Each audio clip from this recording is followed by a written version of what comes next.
quite sure what happened there, but my screen went black. Hello, everyone, and welcome to your Monday night Plastic Crack podcast, episode 30. I think it's 30, or is it 31? Did I get that right? That sounds like a big number. It's Monday night, and Monday, yeah. I've probably broken the run. We have been joined tonight by Iain from Flags of War. You right, Iain? Hi guys, thanks for having me again.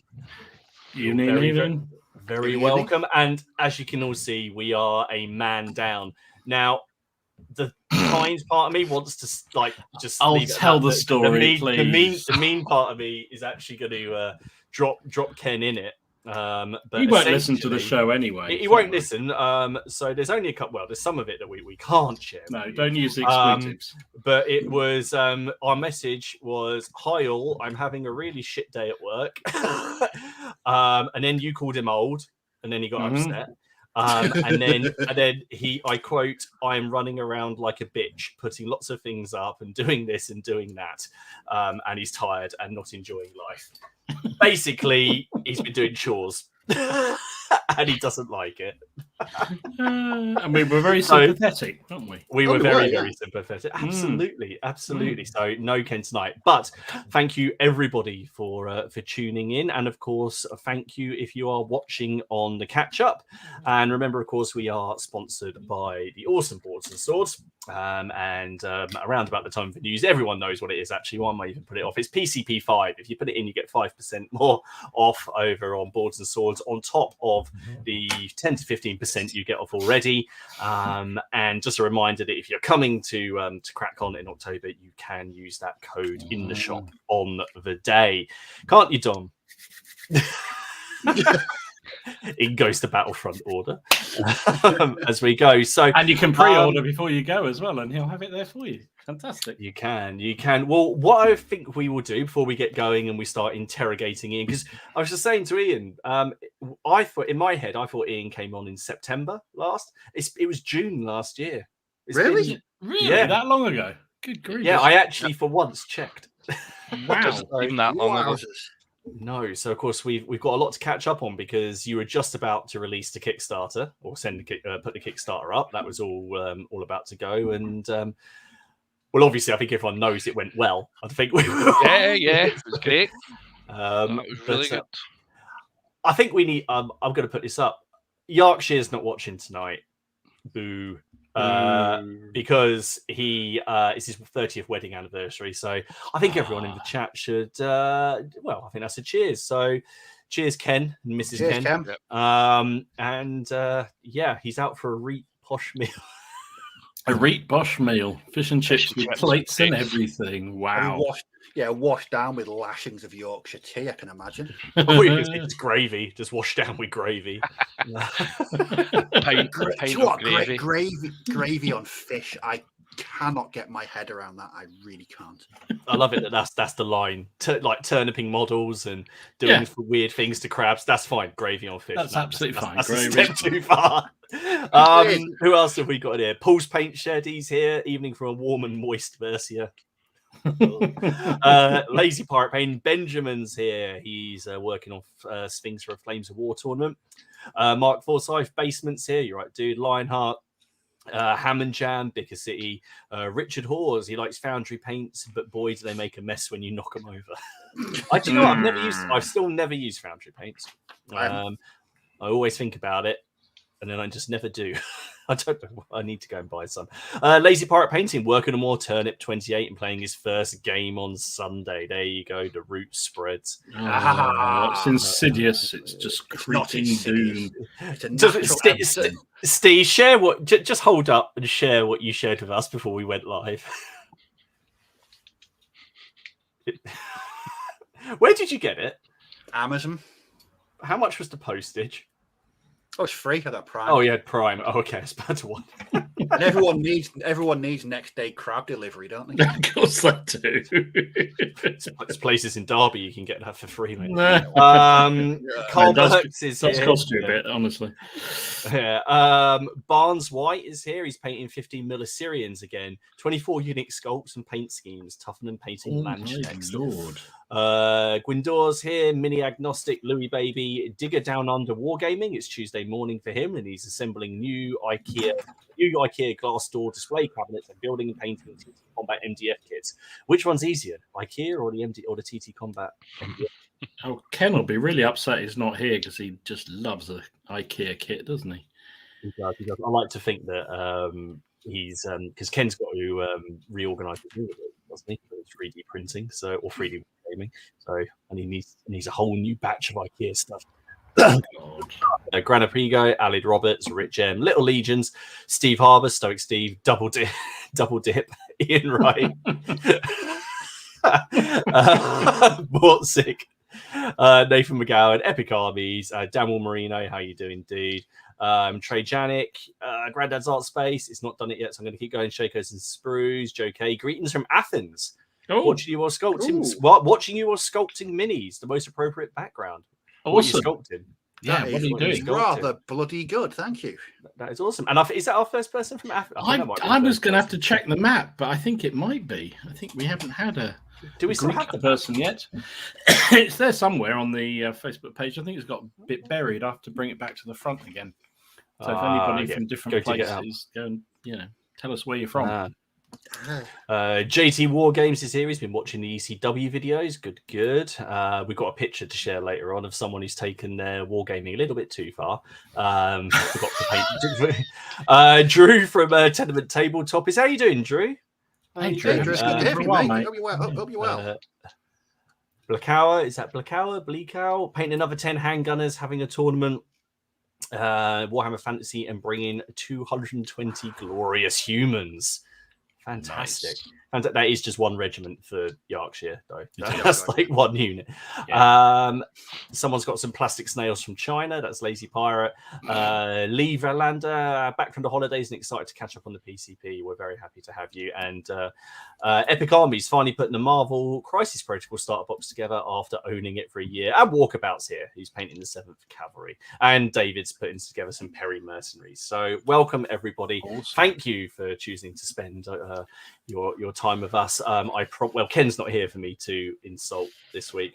And I almost felt bad, but that we can still insult him. I showed Haley that bit where he got his channel name wrong, and she couldn't stop laughing, but it was you laughing that was cracking her up because she thought you were going to have some kind of heart attack. You just started leaning back. Oh dear. So anyway, of course, and we're joined by Iain. So we could just throw this open and go, Iain, how's it going? How's everything? It's not too bad. Been over the last year? How's it been over the last year? Very busy. Very, very busy. It's the game obviously was launched on the Kickstarter, and that was busy enough, way more than I probably appreciated. because it is just me that's doing it all. So when you start involving cards and everything in the game, it becomes a lot of work that I just didn't appreciate beforehand. But we're moving on to all the next things. We've got lots of new miniatures coming out for the game. I'm currently in the midst of debating if I change the tactic that I'm doing at the moment, because I'm trying to bring out the campaign rulebook. Yes. Ooh, that's exciting. And while it is, it's for the majority, it's written. With some just little bits, I'm still not fully on board if I'm comfortable with it yet to put it out there. So I need to debate what I'm doing, because ultimately what that's did is hold up new miniatures from coming out, because I wanted to do them at the same time. Mm-hmm. Right. Whereas I'm kind of now of the opinion I might as well just maybe get the miniatures out, because it's one of the biggest demands that I get is people wanting more Reavers and stuff. So I'm kind of now thinking, do I just bring out the figures and do the book when it's done, kind of thing, rather than rushing it, because that's people are just when the book's done, it's done. That's it.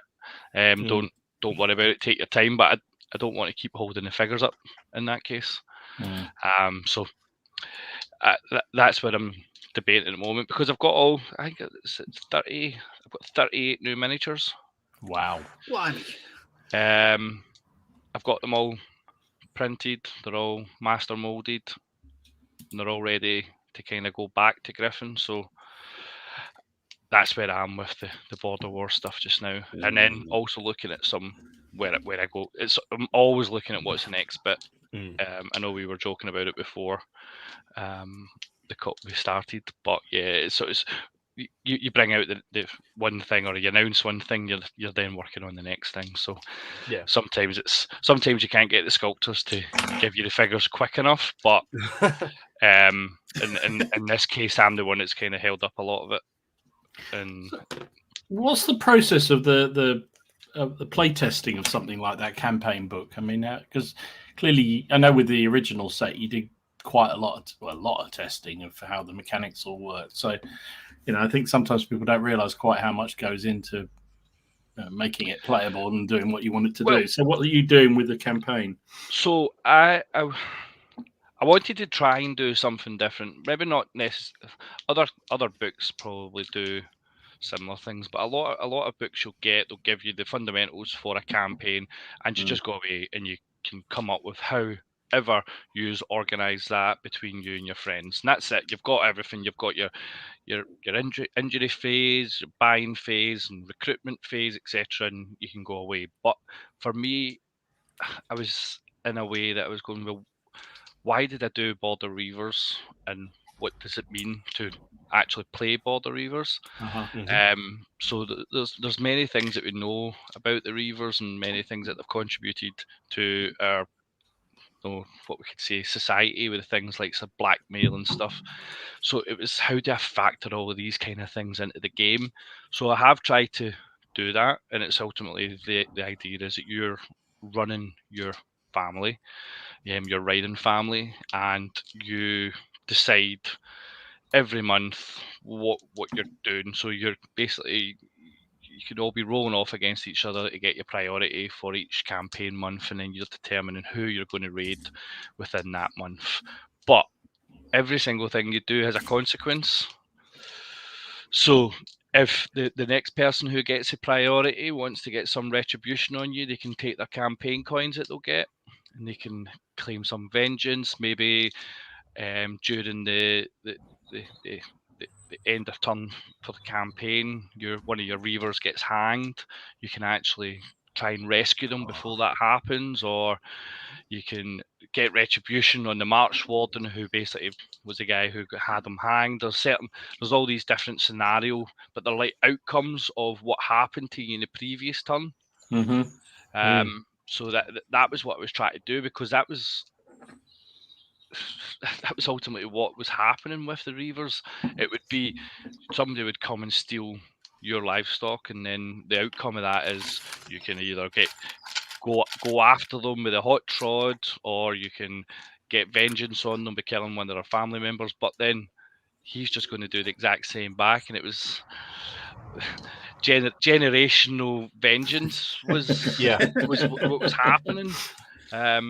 Because there was a famous story we went the Kerrs and the Scots, and it was like one of the sons, his dad was killed by the Kerr, and it wasn't until he was a lot older he seen the man that killed his father, and he killed him in the street in Edinburgh, and he was hanged for it.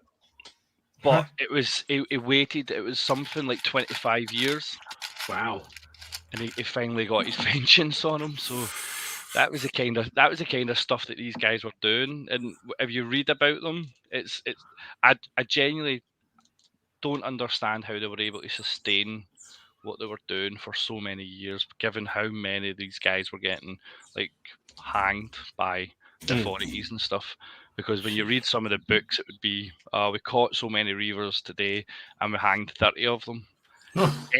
Any criminal organisation that loses 30 men is pretty much out of business. Not these guys. They would go out the next month or whatever, riding again, stealing your church. Jeez.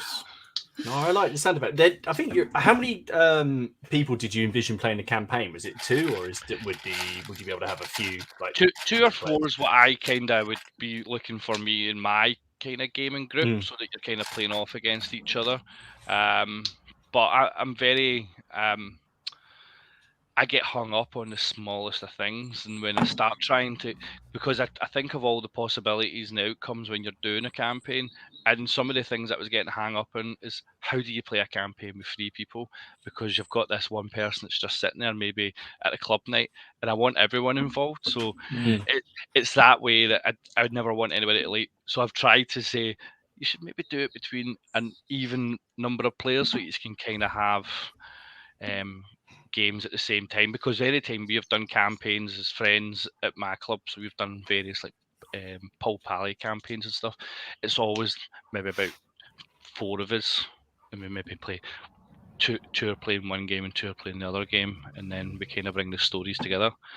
So, and then once I'm in a comfortable position, I'll send it out to quite a few guys that I know that are interested in it, and play a lot of the game. Some of the guys at the Edinburgh Club and stuff.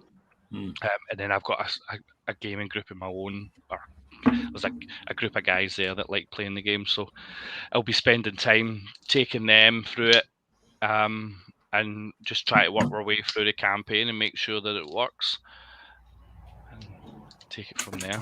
But that's the point. I don't want it to hold. I don't want that to hold up the figures anymore, because I've shown them months ago. I've seen there's been some people in the catch some people in the chat who are essentially saying, yeah, they would go for the figures, and then the book will be done when it's done. Which, as you said, it seems to be the thing. I like what you were saying, and Lionheart's just said the thing is this as well. He's just said he likes the idea of having consequences, which I think a lot of campaigns focus very much on. And this isn't a bad thing, but they focus on progression. And not necessarily any kind of consequences to what the decisions that you've taken. It's more about let's level up, or let's do this, and the consequences are just you've got a couple of wounds and that's it. Yeah, well, I'm a firm believer that I will when I game, I want to tell a story. I don't necessarily want to win. As I said to you, I generally don't normally win when I play my games on my own game. I feel I can relate to that quite heavily. If I can tell a good story, I can leave my club pretty happy if I told a good story with my game, and doing some daring actions or whatever, and going out in style. But I'm not too keen on having. I'm not a competition gamer, so I'm not always keen on everyone having the perfect army or going for the perfect one. So this is why I'm trying to stay away from that, because people are like, "Oh, can you play competitions with us?" Like, yeah, but I'm not getting involved because I'm just not a competition type gamer. No. That's absolutely fair enough, isn't it? Dom, you used to be more into competitions, didn't you? Yeah, I did, and I think I think it gets, people love it or hate it, right? And it gets a bad press in many ways, but I don't think there's anything wrong as long as the trouble as I found with competition gaming was when it just goes. So I was a competition gamer, and I wanted to win, but I didn't want to win at all cost. I wanted to have a good laugh, and actually, if I came away with a loss, but it was a bloody good fun game, tight and everything else, I was quite happy. But so many people just can't take that approach. It's just literally all about the win, and that does piss me off. So I kind of drifted away from it. I grew up, maybe I grew up. No, I didn't grow up. I certainly haven't grown up. I was recently playing a game against a competition gamer, and you could tell the complete difference to us, because it was Star Wars Legion, and I love the game, but I'm not into like getting the perfect force. I just paint whatever I think looks good. I put it on the table, but he's an ultimate competition gamer, and he turned up, and his force was perfect, and it just wiped. I think we were done by about turn 3. I was like, oh, this wasn't fun. I was like, remind me never to play you again. Is it the kind of person who after go again? You know, Time for another one. I've tabled you in half an hour. So do you want to I'll lose play again? another game. Yeah. Nah, I was just like, yeah, this was great. Thank you, Gary. I had a few games when I used to play in the X-Wing tournament scene. Thankfully, I didn't come across too many, but there were some games you walk away and just think wasn't enjoyable. I did not have any fun, and it was just sterile and just not nice. It's Star Wars. It's Star Wars, and you're throwing some dice around. You should be having fun. You should be enjoying yourself. You shouldn't be there to crush all asunder and hear the lamentations of their women. It's just you need to have that fun element to it, or it's just no good. That's why I don't play competitive games. It should be an extension of the film. That's what I Oh want. God, yeah. That's what I want to tell. I want to tell something that wasn't shown in the film, but I've played it on the table, and then I've done that. But sometimes, like when I played that game with Gary, I was just swamped, and my guys were just wiped out, and I was like, that would be a really rubbish episode of a Star Wars. That would be it. Have you seen the mod on the 0200 group for playing 0200 with Star Wars? Someone's made cards. Yeah, I've seen something about it. I've not. I'd seen. It would be interesting because I've got tons of figures for it. Yeah, I need to do that. I quite like the idea of breaking into the Imperial base to steal the plans or blow up the shields, that kind of thing. I think that'd be ace. That does sound quite good, actually. I might have to have a look at that. I've not played Shatterpoint yet, but a lot of the people I know have said it's quite good, and I think that's the kind of level that's going to.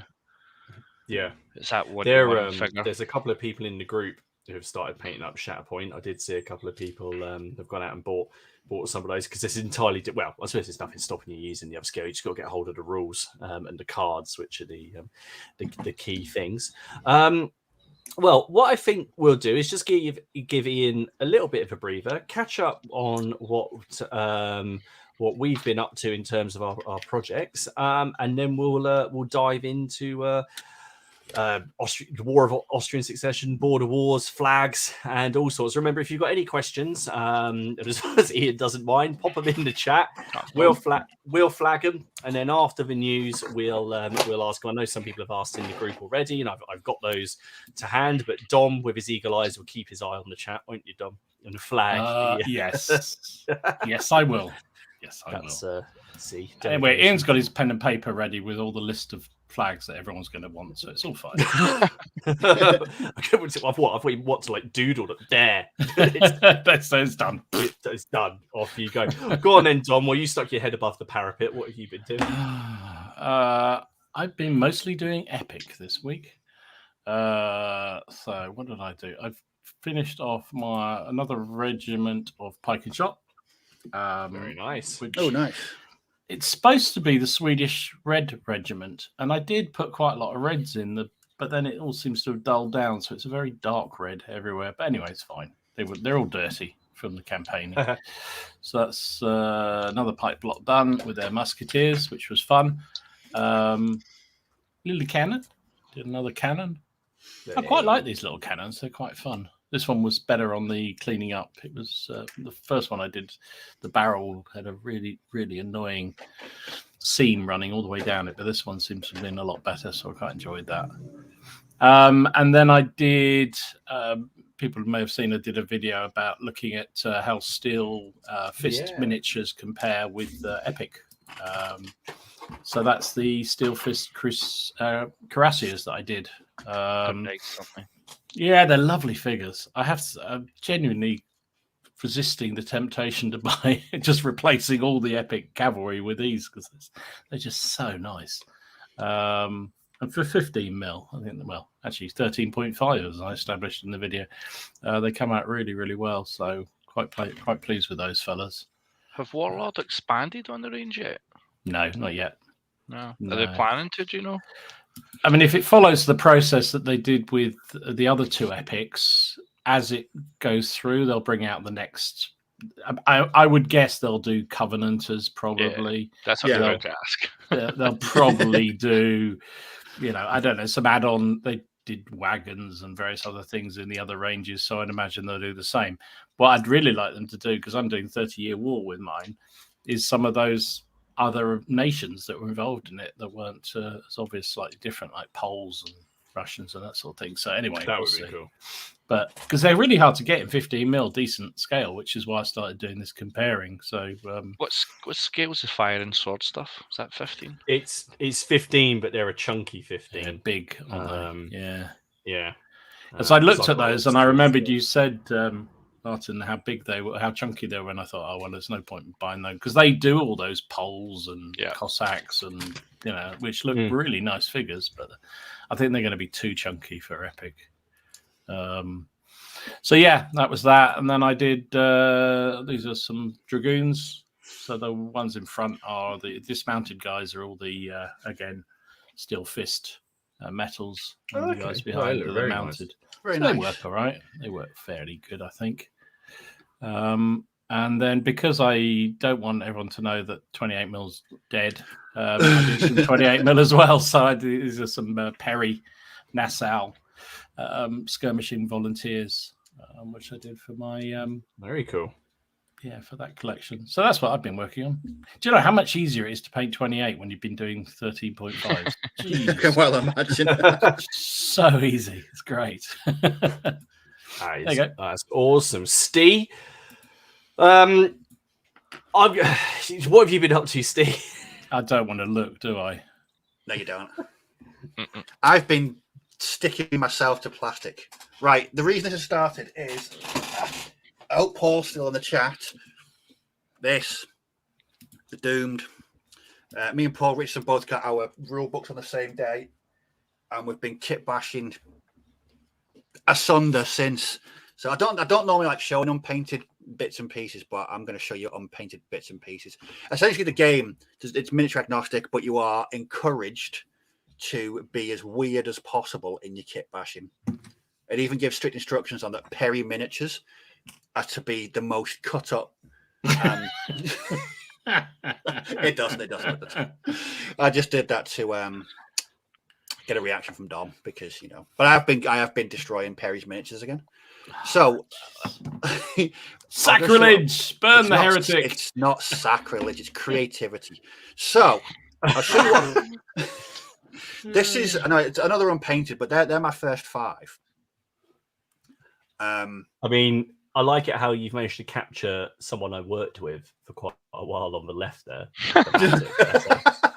I honestly don't know how that happened. I was just sticking bits and pieces. I don't know how many different kits I used on these. I literally lost count. My desk was like some kind of just mountain of plastic and kits and sprues. But 3.5 hours on Saturday afternoon. So the one I finished, I've only painted one so far, and it's this guy here. I mean that's so. I recognise the Space Marine. Yeah. So bits and pieces. So it's a 30k Horus Heresy Space Marine. The arms are from the Games Workshop Beastmen. The shield is from that skeleton with a separate feet box, and the head is from Wargames Atlantic Halflings. It's got a halfling head. I mean, he has got a bit of a vibe of Master Blaster about him, hasn't he? Yes, yes, that was one of the the blaster on that one. So he's going to be the leader. A judge or a sheriff or something for the war band that I'm going for. But they're just so. I mean, that's. I mean, but yeah, no idea. It's got some Ned Kelly vibes about it. Yes, exactly. That's what I was thinking when I was working with them. So that's a Frostgrave cultist body, Stargrave arms, and another halfling head. I love the fact you can remember as well. I know I'll get asked at some point, so I've got to commit these things to memory. Dom, you like this one? This is a Landsknecht with an auto rifle. Well, of course it is. What land was that? Why does it look like a child? Like, what is that? A Warlord Landsknecht? Yeah, with the armored head. Yeah, the helmet type thing that comes with it. And then I just gave it a Stargrave like auto rifle. Do you know we ought to have a health warning at this stage when Steve starts on all these things? Parent advisory. Yeah. This one, I love this thing. That's a cool figure.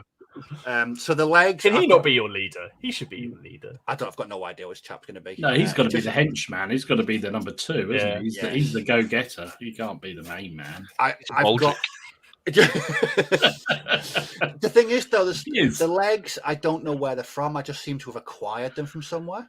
But it didn't come. It didn't come with a body. The actual body, with like that, the tabard type thing. That's from a 1990s Skaven kit. What? Yeah. I love it how you've got a kit from the 1990s.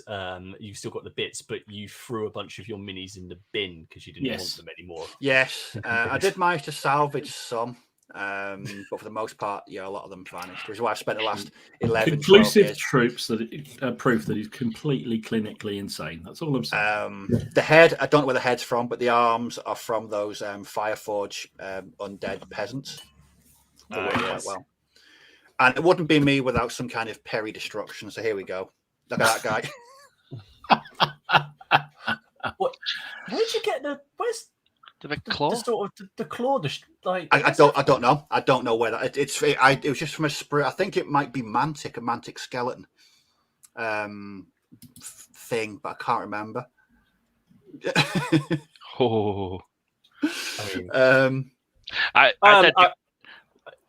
I'm just going to say I did that to David Imran. He's never forgiven me. I turned his Percy Hotspur into Robert Baratheon with antlers and a warhammer. Yeah, that's nice. Yeah. I actually have a little bundle of things here for Steve. So I have a whole bunch of, and I don't mean this in a horrible way, Steve. I've got a whole bunch of unsuccessful ones. All right, cool. I figured you could probably do stuff with. Yes. So, what I like about this chap though is, have anyone seen the film The Amiga Man with Charlton Heston? Yeah. It just reminds me of Methuselah and his creepy weirdos. But again, the arms are from Stargrave. That hand is from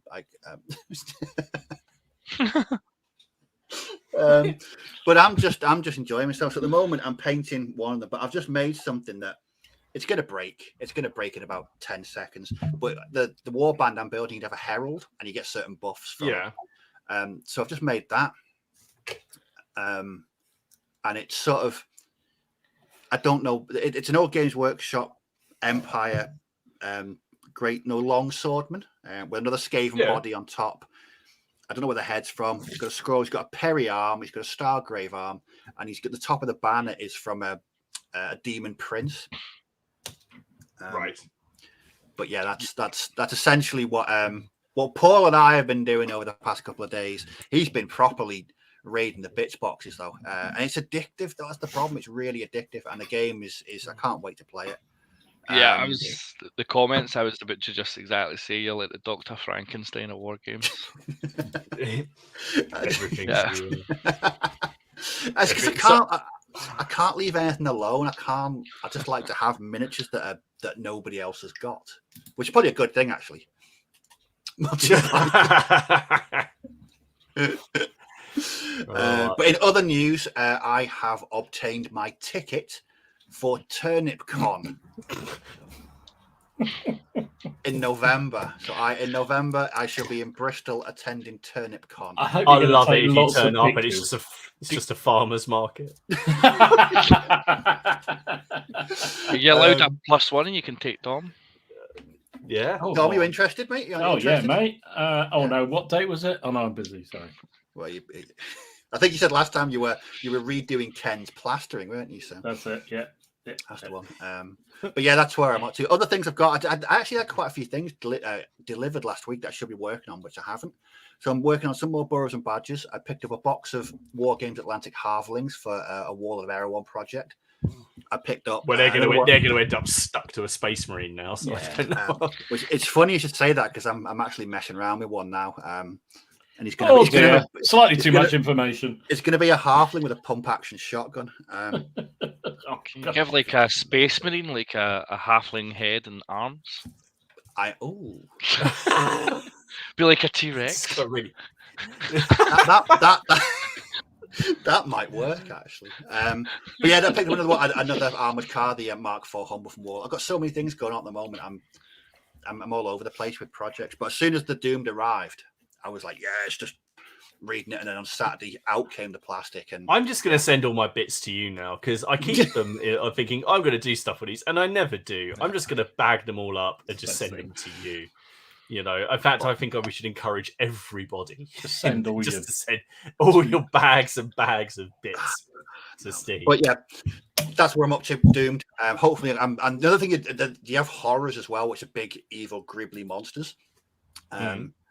Yes, definitely. And some of Paul's stuff is brilliant. Some of the kit bashes he's put together. I think he's doing like a mutant warband. And just yeah, everything going together. But yeah, I'm really looking forward to it. It's going to be a good game. Well, I haven't been doing anything quite as weird. It sounds like a weird lady I hooked with. Is that did you Basement? Did you watch last week's episode? That lady might have been in the OPC painting challenge. Yeah, you need to go and have a look if you didn't. So for my part, I finally finished the unit I've been working on for a while. I finished my Byzantine Corsairs, which have been waiting for shields and flags to turn up, which has taken 3 times as long as it did to paint the unit. So that was cool. So if only there was a decent flag manufacturer. I know. I know. I also had to sub in a couple of Norman flags as well. Because there weren't enough, which I didn't realise on the sheet when I was looking at it on the internet. So I had to sub in a couple of Norman ones, but I didn't think they'd mind. And also the shield transfers are actually they're for gripping beast shields, and these are the Fireforge ones, so they're smaller. So I just added like the red trim around everything and hoped that it wouldn't be too noticeable. But yeah, they were good fun. They're hopefully going to do something in the upcoming games. I don't know if they will. In fact, they're going to be against me, so they'll probably do so yeah. And then the other thing that I did was I finished and it's deleted it. It's deleted it. That's amazing. I've got 2 photos of it left, but not the overall one. Oh well, I finished the Infiltrators from Reconquer. Cool. Oh, nice. I have no idea what I'm going to use these for, whether they're actually going to have use or whether they'll just be an objective marker or something. But I printed off the sorry, dog, you'll have to drink now. I printed off the mantlet that he makes and some stoic like bags and that, and there's some peri arrows in there, and this guy was like obviously peering around something, so I struggled for ages trying to find something for him to be peering around. So I thought maybe they've snuck into the enemy defenses, like they've got out the castle at night and they're just killing a few. And then you got this guy as well who's snuck up behind the guard and is just just taking him out. But yeah, that was a great deal of fun to work on. So now I am working on some heavy cavalry for the Islamic cavalry, and I'm debating putting together the commander for the Byzantines, but it means working again with the Fireforge resin stuff, and I'm not looking forward to that after my experience last time, so I've been putting it off. Oh,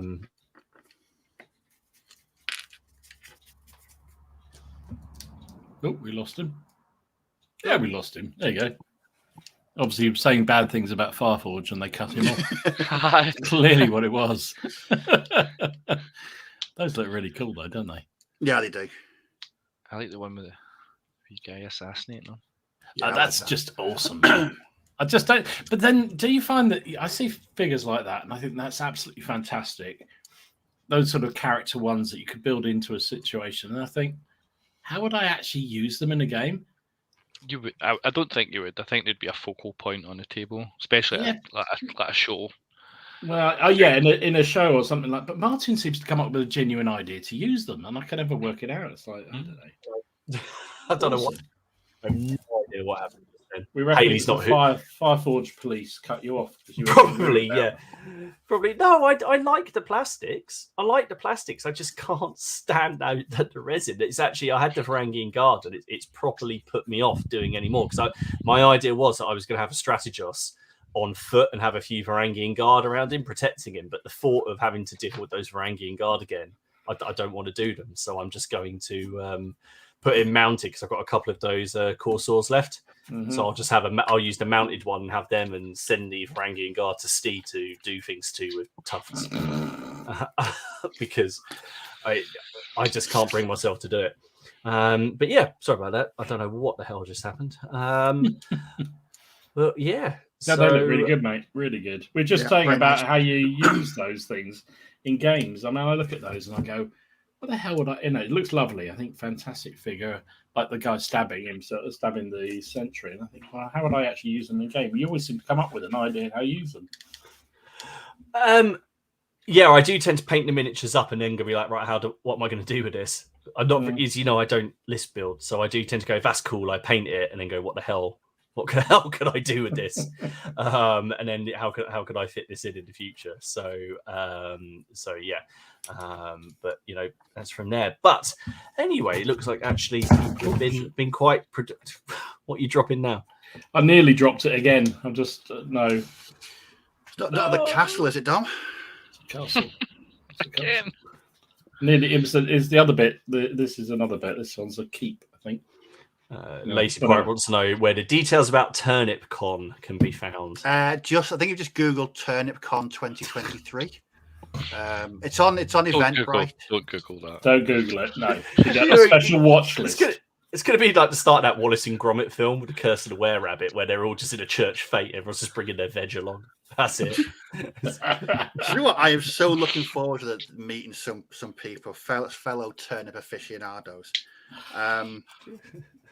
And yeah, it's gonna be interesting. I think it's about 6. No, 6. It's an 8-hour event. It's on from like 10 till 6:30. So does the winner of any games become the chief gardener or something like that, or is some sort of giant rhubarb you get given at the end of it or something?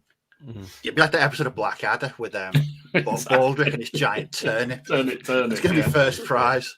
Joe says the only decent bystander is done by V&V. That may be true, but they need to make more of them in bigger units and cheaper. And then I'll do them. I did actually look at those for some of the Varangian Guard, but I didn't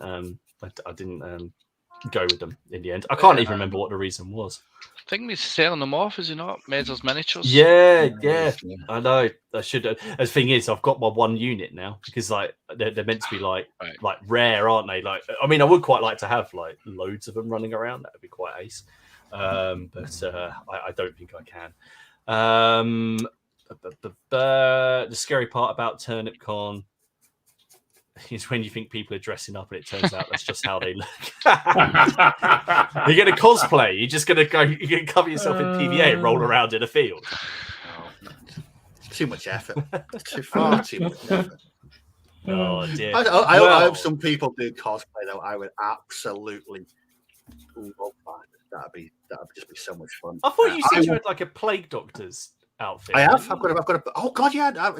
It's currently hanging on the mirror in my hallway. It's a plague mask. Okay, just stick a root coming out the side of it, or a radish like out something, and then you'll be fine. That was a bizarre purchase. I'll be honest. I bet alcohol was involved in that. Just a bit. Absolutely. Well, I think that's it. Probably enough of the weird. Let's bring it back to some sort of normality. So Iain, obviously, it's not just the border wars. You've got a lot of things that you work on.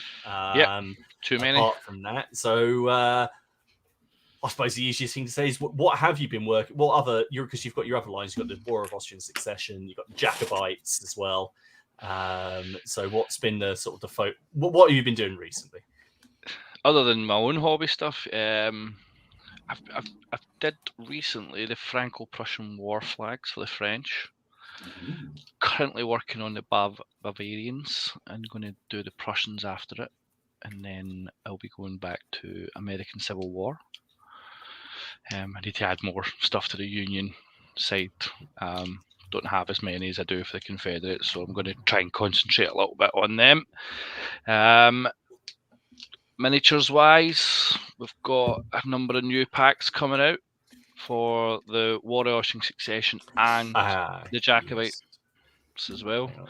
Let me just. StreamYard's been a funny bugger. Hang on a second. I'm just clicking through. Here we go. Oops. Dutch. Dutch. Oh, very cool. There we go. Sorry, I scrolled up on the wrong bit. There we are. Here we go. So that's the Arquebusiers de Grassen Regiment. Light infantry unit that was formed up for the Warwashing Succession. And as I said, if you ever really want to look at a regiment with a bizarre uniform, not Turn Up 28 bizarre, but these guys, the uniforms for these guys was pretty crazy. Pretty cool. No, because it's like the officers have got like fur-lined coats and everything, and then they've got the feathers. So these are the characters for the British. Sorry, I thought I've skipped down. No. So that's the command. Yeah, so that's the command. Nick, the sculptor, doesn't have very nice words to say about these guys. I can understand. He was just like so much lace. He's like, my eyes are going, and he's done it. He's done an amazing job on them. He's done them to the exact specifications that he was given. So he's done them unbelievable. James is off to hide his wallet, and then another period to get into. I mean, these are cracking. I mean, I do love that. So these guys were at Fontenoy. That's been the main focus for the range of Warwashing Succession, because it can cover most things, but specifically for these guys, they were part of. They were heavily involved in Fontenoy, fighting in the woods. That is being kind of like skirmish type troops. I just get palpitations looking at all that lace and trying to. Yeah, the thought of even painting them gives me chest pain. It's just massive chest pain. I am getting flashbacks to that Hussar regiment that I did, and I swore I'd never do another set of lace exactly. again. But I am looking at it. I do like the fanciness of it. After this, I'm going to go. They are very dapper for the period. They are, These are definitely dandies at the time. And then the character packs here, they're like a crossover for both. I try to do that as much as I can. So the British this will cover the Jacobites, and it will cover Fontenoy. On the left, we've got a certain Dragoon captain to fight the Red Fox figure. Okay. So we've got the Red Fox figure on the Jacobite side, and he's going to fight. They're meant to be fighting. The Highland officer was based on. It was a painting of the Black Watch at Fontenoy, and they were told to take the deck. They were all basically to lie down while the French artillery opened, and then they would stand up, and there's a painting. It's Victorian period, but the officer's basically standing still while they're all on the ground, and he's telling them to remain there. We've got a grenadier officer with the fusel, a fifer, and just he's not. I've done this officer, but he's not in the grenadier uniform that we probably should have went. Well, not the grenadier, the guards uniform, probably a lot more lace added to him, but it could probably be. I've not got guards figures yet, so maybe they'll come later on down the line. But the idea was at Fontenoy. So when we did the Garde Française, it's based on the painting of them standing in front of the grenadiers, or the guards, sorry, and the so-called made-up statement of the French officer giving command to the British officer and saying you can have first fire. Okay. Yeah, as Paul just said the same thing. Supposedly, I think it's been kind of debunked. I'm not too. some still go with it, and some will say, "No, there's no way that happened," kind of thing. So that's meant to be the idea, is that when that officer's in front of them, the French officer's doing the exact same, and he's got his hat, and they're speaking to each other. That And is so cool. it's if anything was to epitomise 18th century warfare, it would be British and French officers speaking to each other and telling who wants to shoot first. These ones will upset Dom. Yeah. he does. You don't like your casualties, do you, Dom? Your British casualties. Well, no, I love French casualties. That's actually fine. Well, I've got the Jacobite casualties, so I needed some British ones. So that was what we got for these. For the odd shot they hit, that's fine. Did you see that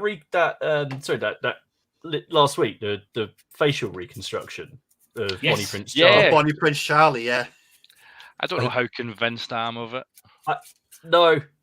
It flashed up, and I was like, I'm sure I went to school with someone. Like, it just looks. I don't know. He supposedly did have a lot of ailments, so he probably didn't look as bonny as he made out. But it is quite a testament. A lot of them do talk about how almost effeminate he looked, and probably didn't think he would be up to what he was able to achieve. It was the blotches and everything for me. I'm like, he's a prince. I'm not too sure he would. Yeah, no. If he would look that ill, I know he was a lot of ailments, but I'm not too sure. I've just realised that TOH stands for the other half, because I just see that I think test of honor. Yes, I was trying to work out what that meant. I was like, no, that's fantastic. Yeah, I mean, how much do you find when you find a painting or a reference specifically for the period or the army you're depicting? Do you very much say I want packs of figures and I want one of them to be like this guy here? You know, yeah. So I go into that's the kind of I go into. So with Nick, I'll give him a full list of requirements of what I want the figure to look like, whether it's I've got someone's face, someone's pose in mind, if there's certain things I actually want to have on them. But Nick is pretty good at what he does, and if you don't have much, you could say, I just want somebody to look like this kind of thing, and give him as little, and he'll come away with something. And 9 times out of 10, I'm like, yeah, that's perfect for what I'm after, because I'm maybe not too precious of how exactly it needs to look or how it's posed.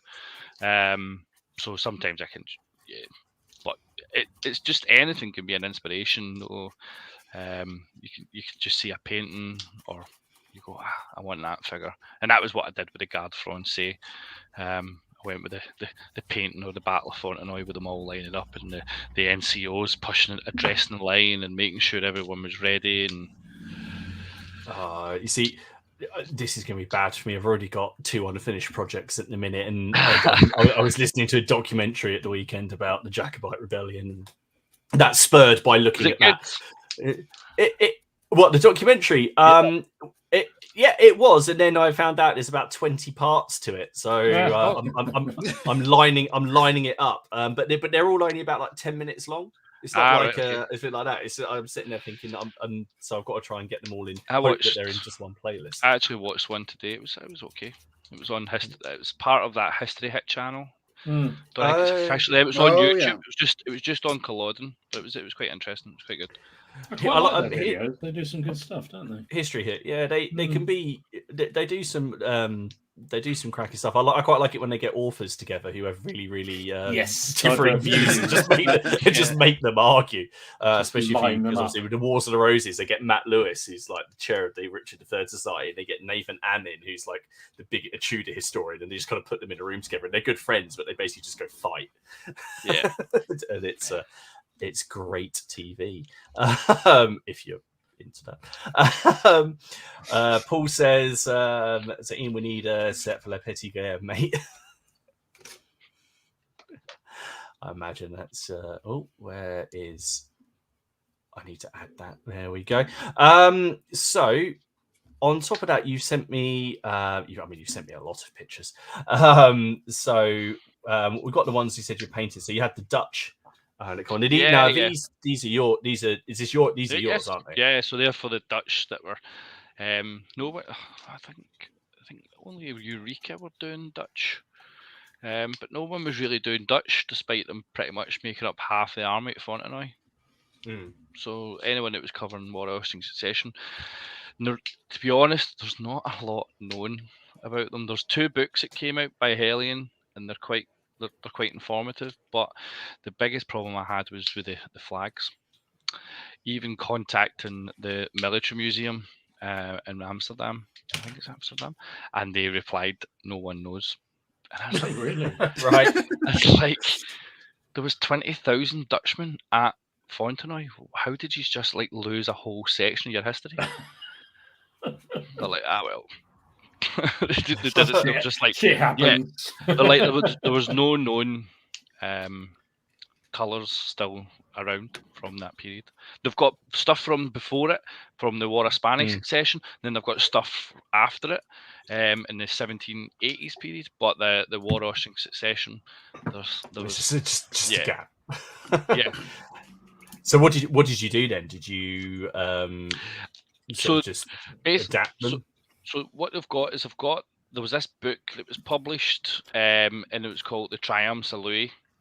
They did two of these books, and they were basically books of all the trophies, basically, that they'd been stealing from the other regiments. And what happened with the Dutch? A lot of the Dutch regiments were captured in various sieges, and the French took the colours off them, and they registered them in this book, but they didn't assign them to the regiments. Right. But what you do have with the Dutch is, because at this point it's a united provinces, each state in Holland put their arms in the top corner, so you can kind of match them. And there was various, there was a French historian I was working with, and we were kind of matching up and saying, well, this regiment was captured there, and this flag's from that state, so they kind of tried to marry them up. So we were coming up with who we think it could be. Some of them I was just simply saying, yeah, these were captured, you can do whatever you want with them and assign them, and it could be a Utrecht regiment or whatever, and say, yeah, just go with that. No one, there's literally, I don't think there's anyone that could ever come up and tell you that's wrong. You sure? I've not came across them yet, and when I was researching these, I was dealing with a few guys who knew their stuff, and they were just like, we don't know.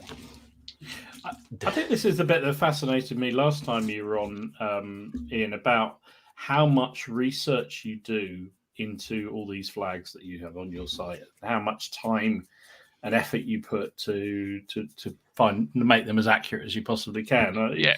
I think people don't quite realise that, just Google it and then copy it out. But you literally go and talk to museums, historians, all sorts of people, don't you? Yeah, well, that was a bit the big one I did. It was for this period was the Austrian one, and I've done it completely different from everyone else, and that was basically based on the advice of the Army Museum in Vienna. I'd contacted them, and they'd give me an image of. They said there's no flags still in existence from that period, but here's an illustration, and they gave that to me. But everyone else who's done those flags has done them different from how I've done them. Yeah. Oh, it's amazing. I just find that extraordinary. It's just that effort you put in. It's great. Sometimes you just don't know. Like there's loads of the ones.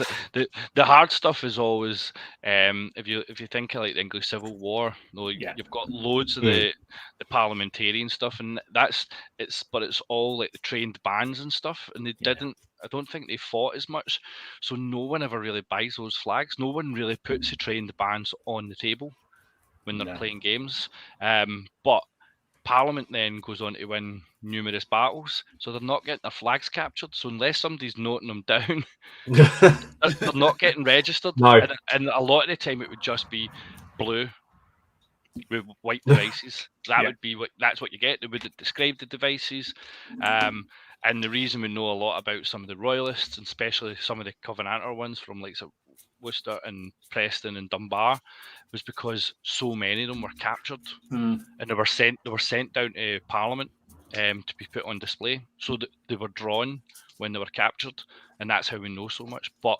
Parliament, we don't.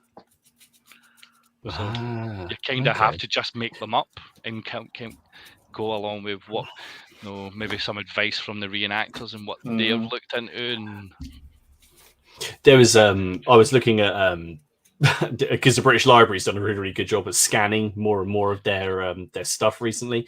So I was looking at these. They've got this stuff for Edward IV, and they've got a few of his standards. And one of I looked at it and I sort of did a quick bit of a double take because it's got loads of red roses down the front of it. It's got white roses on the bottom and red roses on the top, and the date on it would be after he married his wife. So I'm assuming it's because she had a Lancastrian family. But anyway, and I was looking at that going, because obviously everyone thinks Henry Tudor. They brings on this red rose. I was looking at it going, it's on some fucking Edward's flag. And this is this was drawn quite a few years later. I think it was after his it was from memory from one of the flags that was carried at his funeral. So it'd be it had his standard from when he was Earl of March, and because his funeral was like really well described and really opulent. But they've scanned multiple tomes now of all these weird and wonderful flags, and they have no idea who they belong to because the books are so sort of decrepit now. But that is really cool. I like the idea of loads of parliamentarians sitting around sketching royalist flags.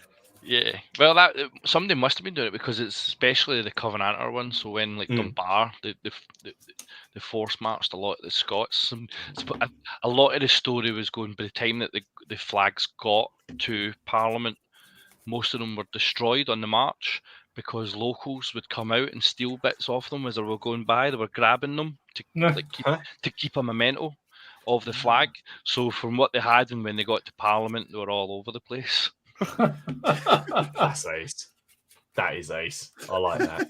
It just appeals to me that there's all these people who get really, really hung up about all the little designs and things in figures, and yet we're all maybe basing a flag on something that, the key bit. Maybe there was something in a corner that was all ripped off in the Journey South, and actually looks nothing like the one that everyone's getting very excited about. It's always fascinating to me that just how much, regardless of period of conflict, how much we just don't know.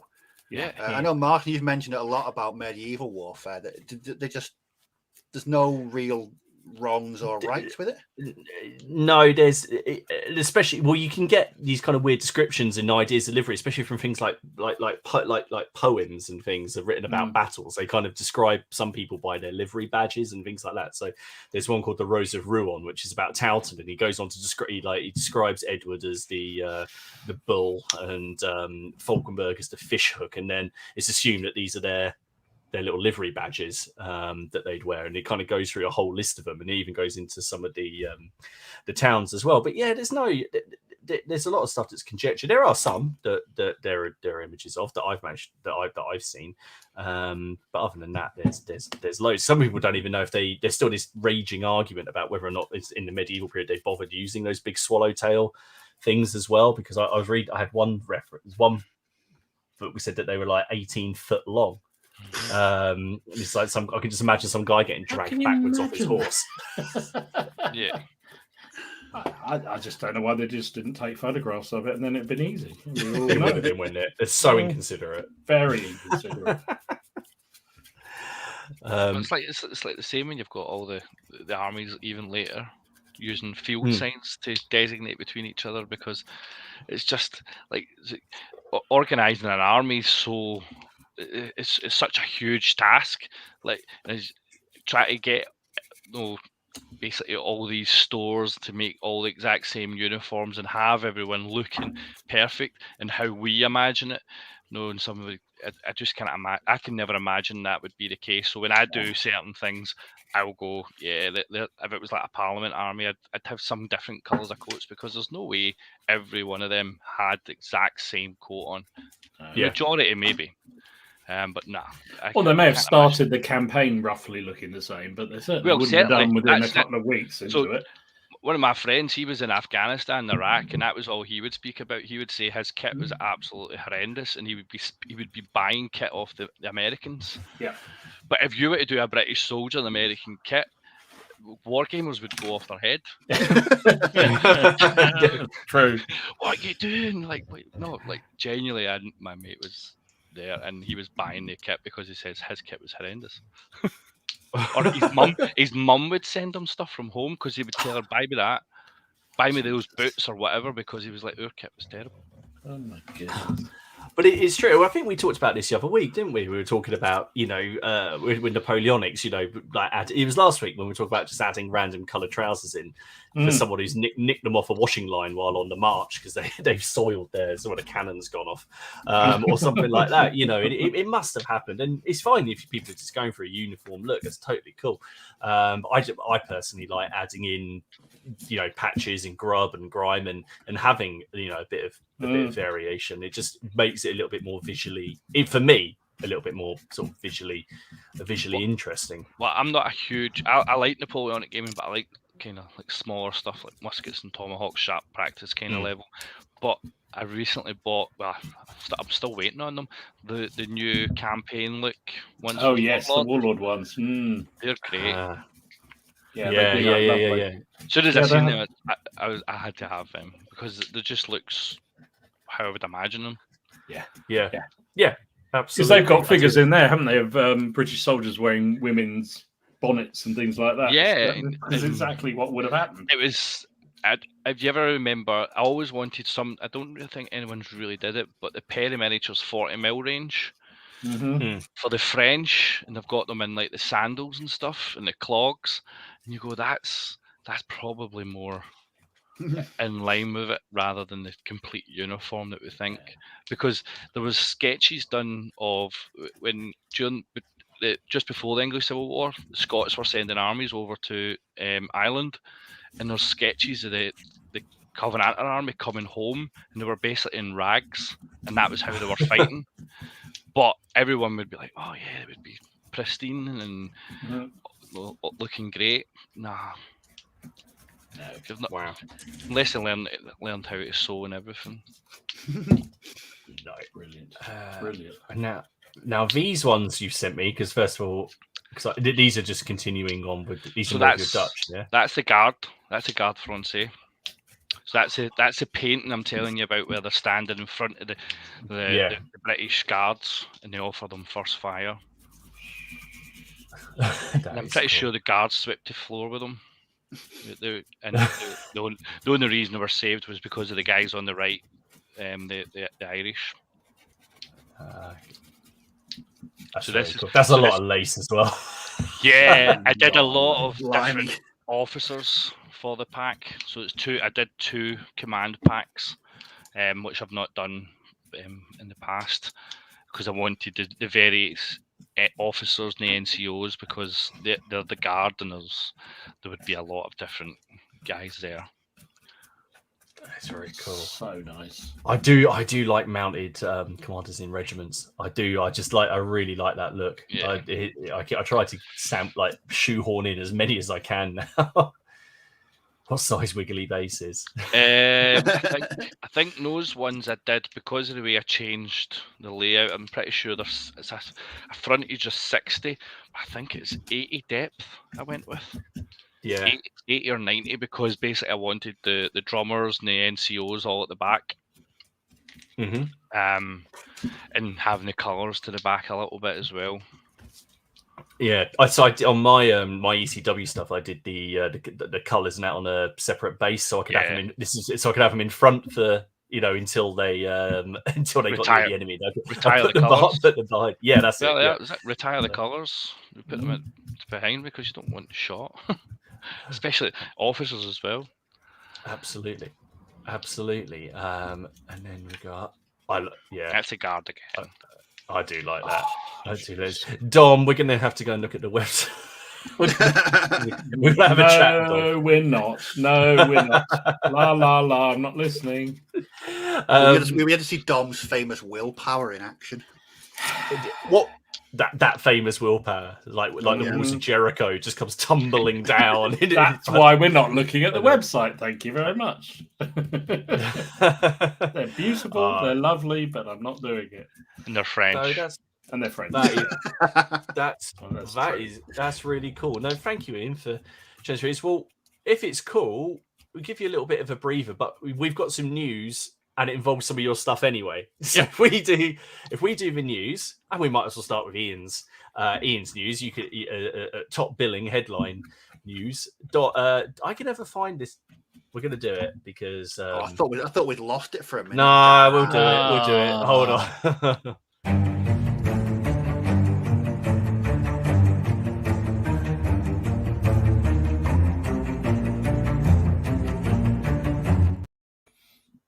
I just realised we're still playing that, and we've not done the spell correction, the spell check on it, because it still says shinny, where Dom finds shinny stuff.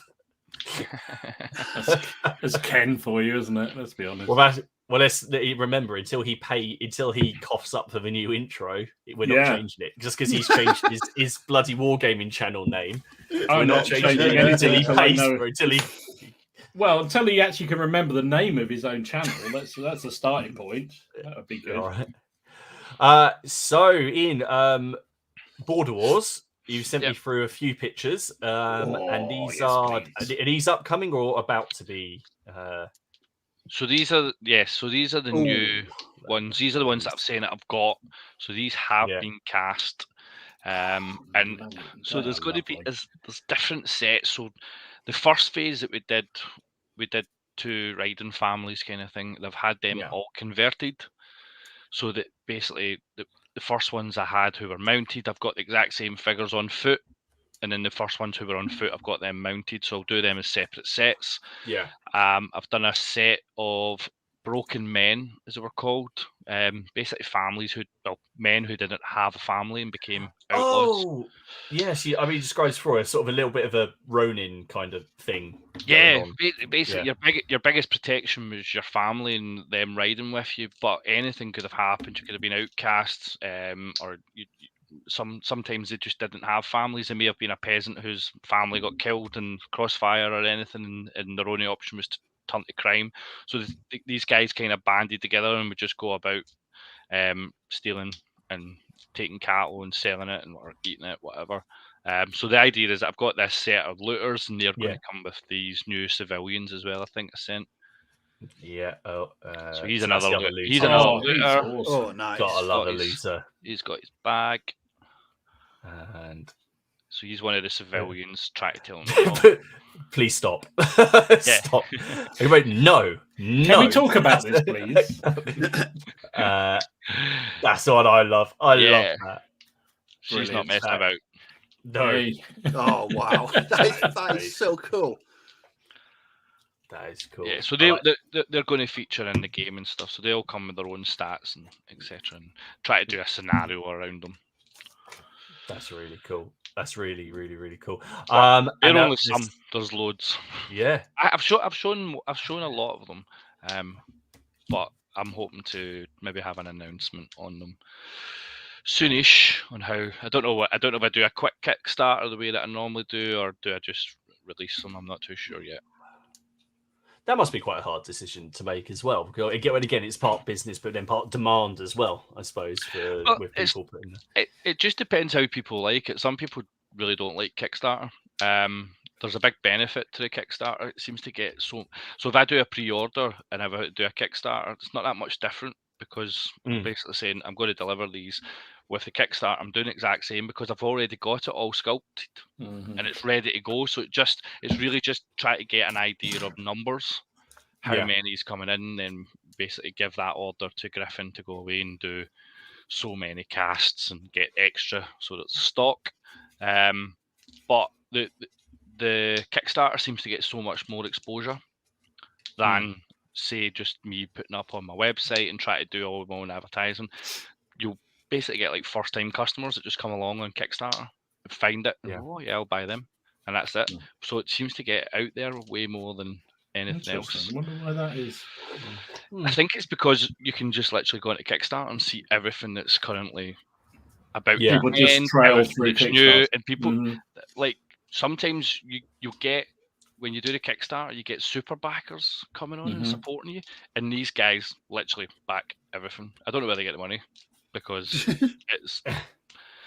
There was I actually seen a guy who backs. He's like a super backer, and he backed everything.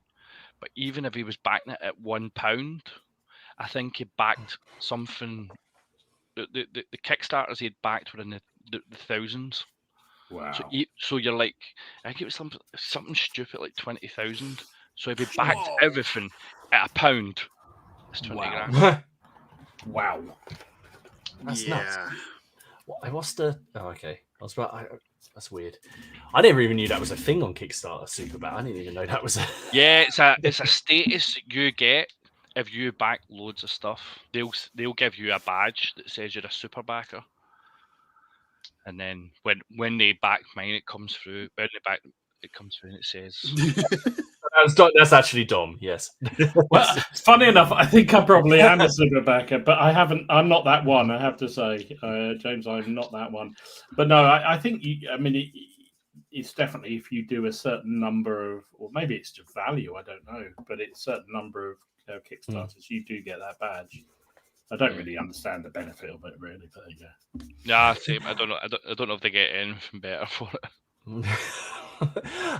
And you very kindly, you've got a little bit of news, a little bit of an announcement, and you sent it over to us. We'll make it on a piece. So I'll put this picture up, and I'll let you, Ian, explain what's coming. So you've sent me over this, which is awesome. And So this is something completely new. And what I'm trying to do is I'm trying to get figures that I want for the range, but I can't necessarily find the space to stock them all. Yep.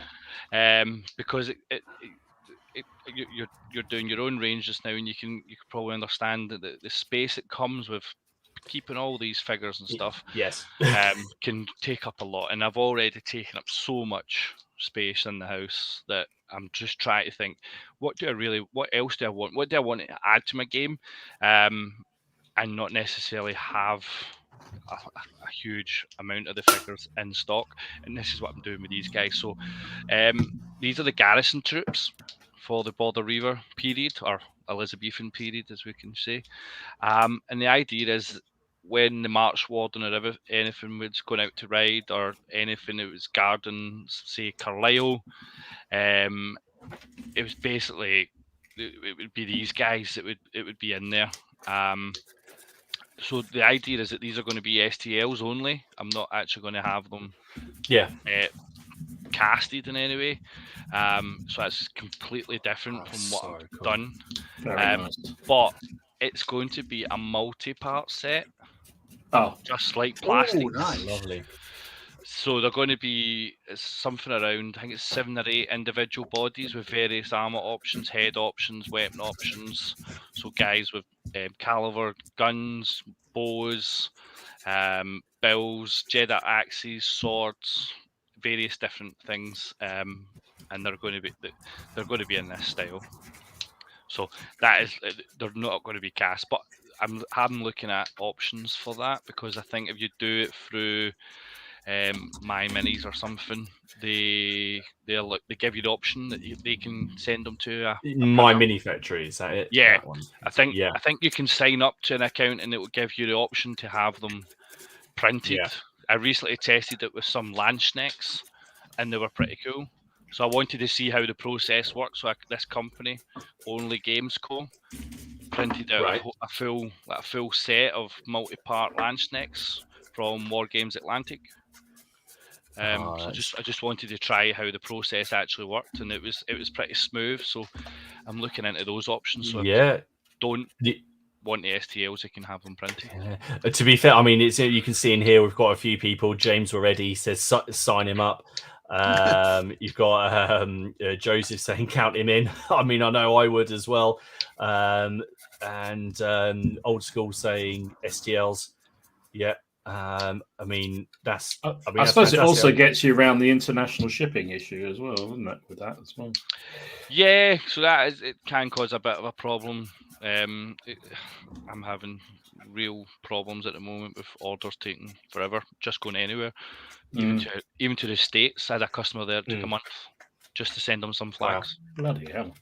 Oh, wow. Yeah, not too sure what's actually happening just now. After everything we had in January with all the Royal Mail systems going down, I would have hoped it would have been better by this point, but it seems to be a little bit of a problem just now. I got interrogated today in the post office because I had one going to the Netherlands, and I've had ones going to Slovenia, Slovakia, the States, and they've all been fine. It was just I was sending this one to the Netherlands, and I filled in the little customs form for it, and then the guy went through it with like minute detail, asking me about it, and when I'd written just model, he was like, "What's it a model of?" Like, it's a 15th century knight. He's like, well, that's a little bit more than a model, but I won't fit. I can't fit that on the little I'm pretty sure customs don't care what type of model it is. No, I know. Well, you open it up and it's like, that's not 15th century. That looks. I mean, the best. That's him. It's him. He's the one who's been commenting on my livery and my flags and my bloody coats of arms. It's him. No, absolutely no. That's awesome. Have you got a sort of like a time scale in your mind roughly of when you might sort of see those STLs coming out? Or? Pretty soon. So the guy, my sculptor, he's finished them all. He's just doing the support and unsupported options at the moment for me. So I'm just waiting on him finishing that off.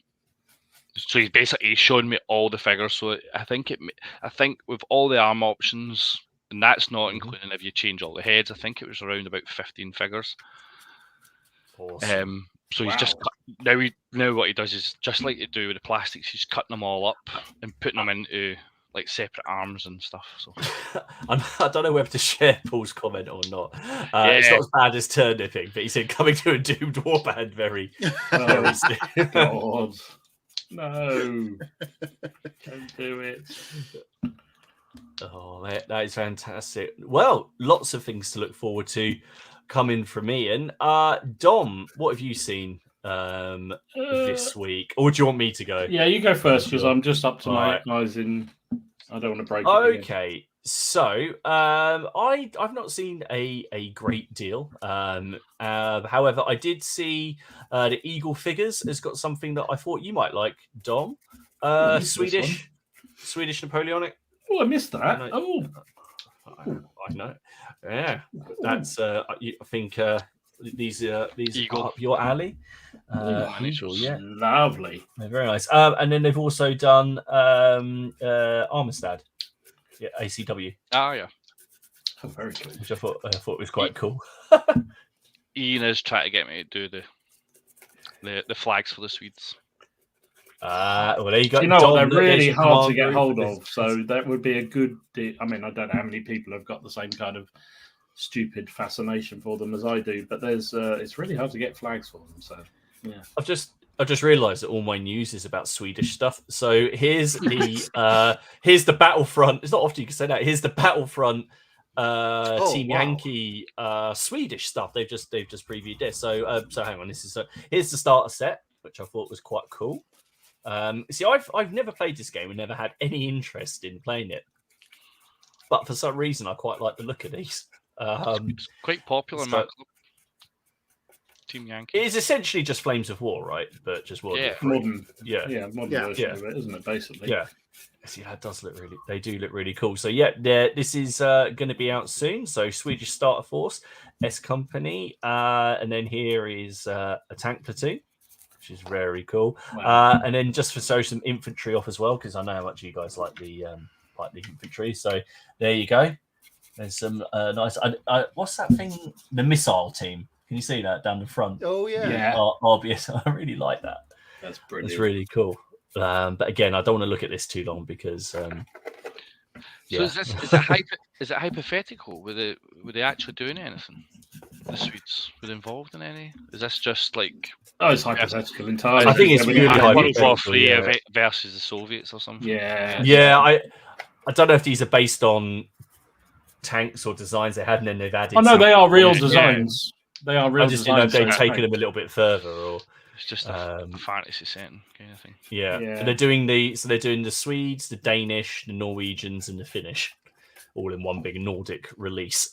I suppose, given them largely joining NATO recently, I guess, or about to, whatever the process is at the moment, it's probably quite, a lot of people want to do a bit of a what if scenario now. I don't know. That is really interesting. Yeah. And then the last thing I've got, and it is GW, but I saw that a few people were getting excited about this, is there's a new. Now, it's called Cities of Sigmar, but I think it is essentially what used to be the Empire. Yes.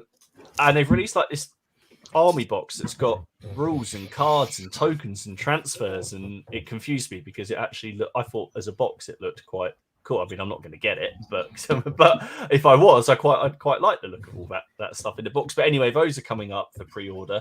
They didn't have the cool guys with the sort of purvey shields with the guns coming out of them. So if people are into their Cities of Sigmar, or they're looking for something a bit different for Frostgrave or Rages of Shadow Deep, which is what I immediately started looking at for them, that's coming out soon as well.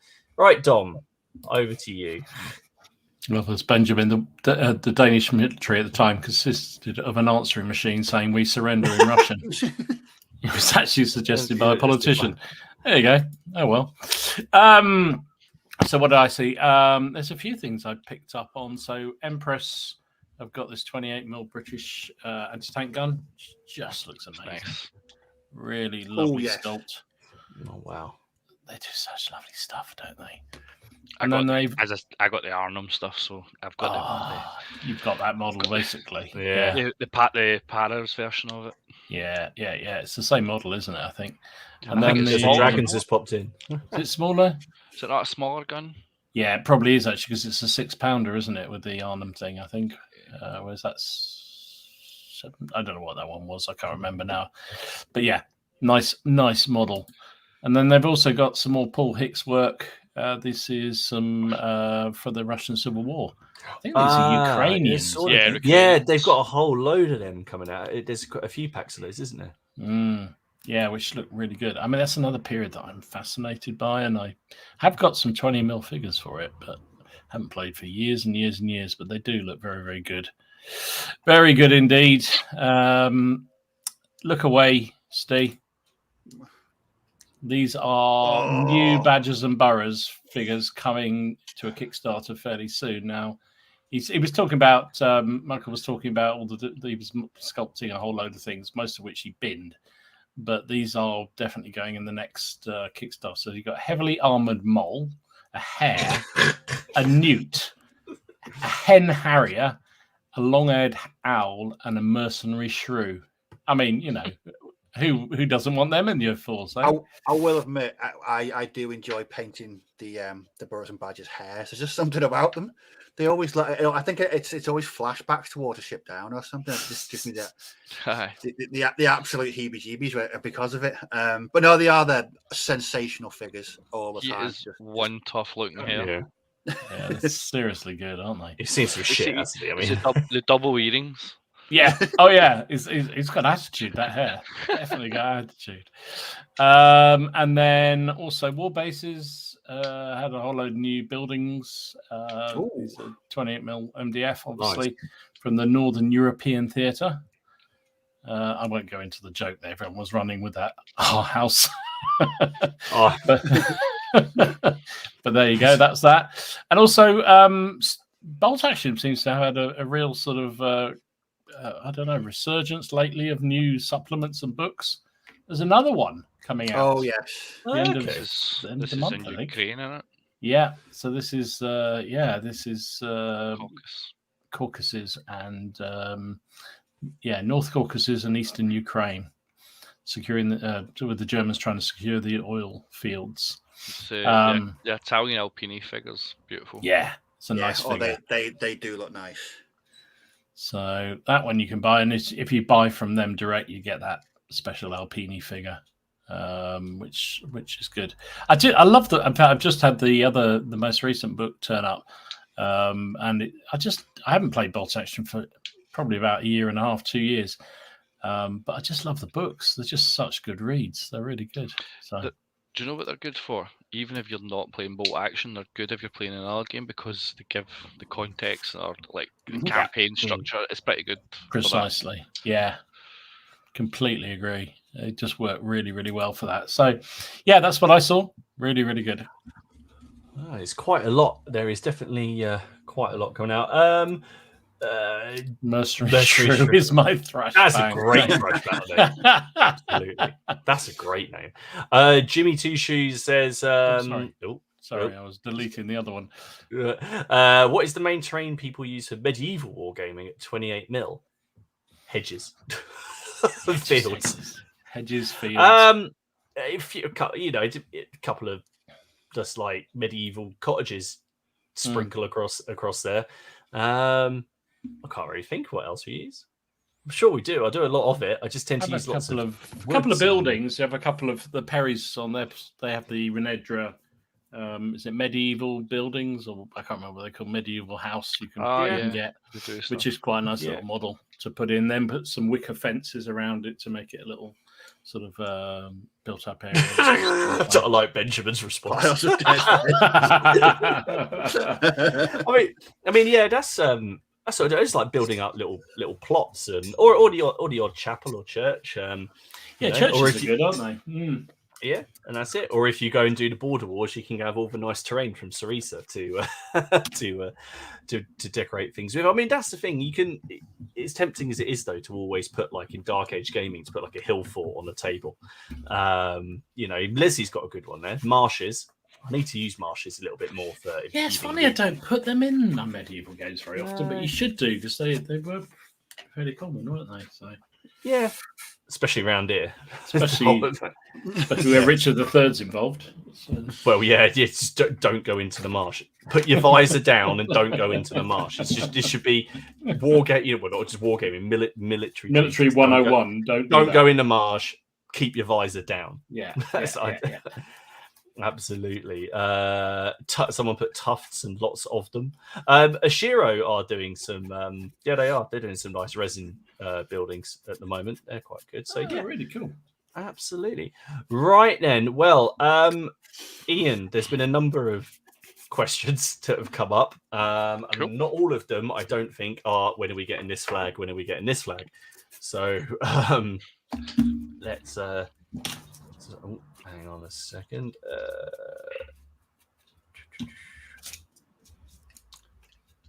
It's gone wrong. What's gone wrong? Right, I'll try that one in a minute. I'll do the starred ones because my little list of them, my brain's broken. So this one is about flags, but it's a bit more of a general one. Turnip fields. Someone. I could do that. Nick would like to know if you've considered doing flags specifically for the Warlord Epic range. Yes. To go through yes, that. I have, but I'm not done them yet. I have had a number of customers asking for the same, and I probably will. I just need to work out how I'm going to do it and make it work for me. My fear with moving into that scale was the amount of work that it would bring in, because it is only myself and I don't do this full time. So as much as I always want more orders, having too much that it would be a problem to my customers not getting their stuff as quick has always been my fear. So I'm trying to do it, but I'm trying to do it in a way that it will work, and whether that's combining a good number of flags on one sheet kind of thing.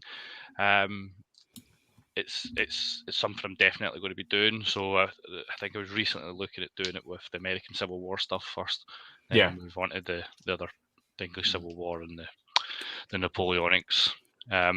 Maybe the English Civil War later because it's still developing. I don't know. I need to work it out because that's how I was wondering how quickly is that going to develop as well when they get the Scots.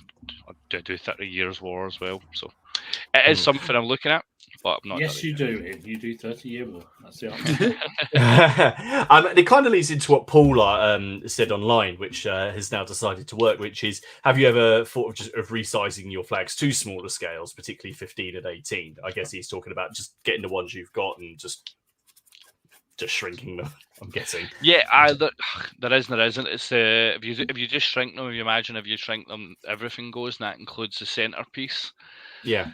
And that doesn't change between the scales, really. Yeah. The wraparound, the wraparound, the poles are pretty much the same size, and no matter what the scale is, because it still needs to cast, it still needs to actually be. If it was probably true scale, it probably wouldn't.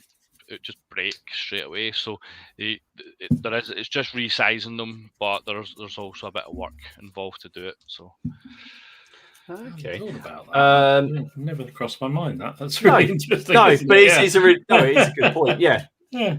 No, it is. I hadn't thought. Yeah, that's completely. That makes a lot of perfect sense. Yeah, yeah. Kevin, Kevin Cross, this one is what he said. Would you ever have any plans for samurai banners for 28mm?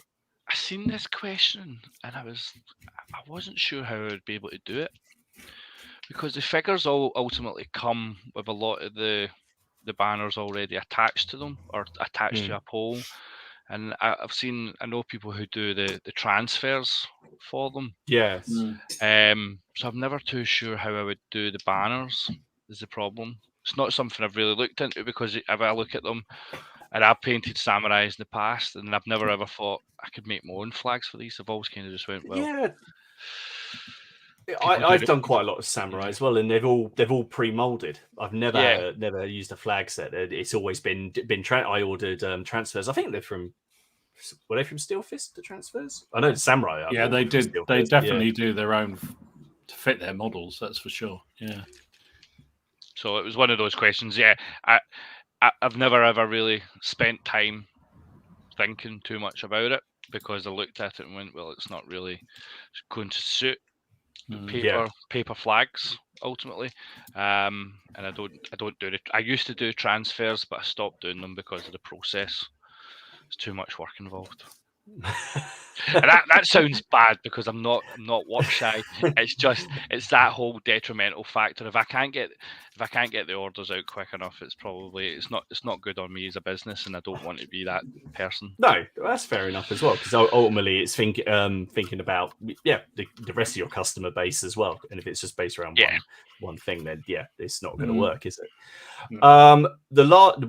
Dave Baker wanted to know if you had any plans for Great Northern War, Swedish and Russia, or just Great Northern War in general.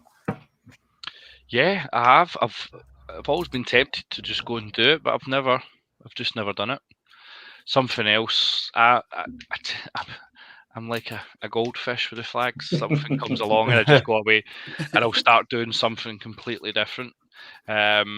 No, it could be anything. Somebody's brought out a new range of figures, so I might as well do flags for it. The Perrys have announced a new box set. I'll go and do flags for it. Well, that reminds me, Ottomans. We need Ottomans. Sorry. For when? The Napoleonic, of course. The Perrys. Yeah. They just announced them recently, didn't they? Yeah. I've not got them on my list yet. Ian. I should. I've not got them there yet. I kind of want a red card, Steve, because he's going on about 6mm samurai again, and he feels the constant need to remind me of my of the horrors of doing those. I think for them, I just slapped red paint on them, and I put my symbol was just like a white line and a dot underneath it. I was like, there you go, that looks. I'm going to say, at that scale, you just put a little blob on it, and that's enough, isn't it? I mean, they're lucky I didn't just launch them into the bin. That's I hate those bloody things. Lionheart said that he really likes the idea of having consequences to your move. He's talking about your campaign, so making it have to be more strategic. Has he even got bribing or Ace. Basically, you can bribe people not to attack you, and you can also put out a bounty. So That's cool. I like the idea annoys of you. that. You could basically put coins on their head, and one of the other players could try and pick them up on your behalf. Oh, I like that. Having seen Martin and his crew playing Rangers of Shadow Deep, I feel that seeing you play this campaign is just absolutely awesome, because you'd have some dastardly plan of something you'd want to do. You get really childishly excited, and it would fall flat on his face and you'd die. And everyone else would have a right laugh. It'd be brilliant. Are you referring to when I swapped places with Yeah. Miller to make him take the combat? Yes, because I Yeah. got and then I died. Yes, And then you died. Not only did I die in the game, I then rolled a 1. I That don't was care if you guys see poetic that. justice. Of the And then I first rolled level, that another 1 on a d20 for my followers. So both everyone died. just died. They both died. Yeah. It took me longer to paint the model than it's spent in the game. So, Grindor says he can say that Flags of War is the only place he's been able to find flags of the American War of 1812. I'm a War of 1812 gamer, so they were high up on my list. As I say, I'm not huge into Napoleonics, but I was the War of 1812 really appealed to me.